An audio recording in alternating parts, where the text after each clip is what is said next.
Ndour da ngaa xam kii. gis nga kii. waa kii. kii ñoo bokk ndey ak baay mais dama ko rus. lan moo tax nga rus ko. dama ko rus. dafa baax. kii dafa baax.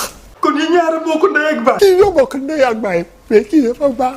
waaw moom lan la jaral. kii jaral na ma rey sama bopp. waatal ni jaral na la ko. billaahi wallaahi taalaahi. ah loolu kon yéeme na de. ñoo bokk ndey ak baay. Bouba Ndour da ngay bàyyi jooy yi nag ñu def émission bi.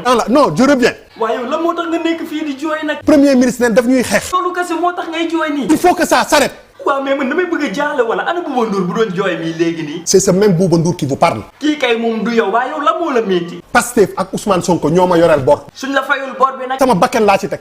waa Pastef dañoo am doole de. kenn du ma band bare. ku la bant baree nag. ma band bare ma band bare la. même ku wax ak yow tamit da ngay fayu. ku ma wax ma fayu. léegi ku la dóor nag. ku ma dóor ma fayu. waaw lu tax ngay fayonte nag. parce que réew mi foofu la toll. yow noonu nga ko gisee. loolooy dëgg. kon yow ragaloo ñoom Ousmane Sonko. kenn ragalu fi kenn. yaa ko wax de. pour muy leer. mais defe naa yow Bouba Ndour am nga xam-xam. ak maa am xam-xam. kon yow da ngaa doon jooy pour ñu yërëm la. ay nandite lañu.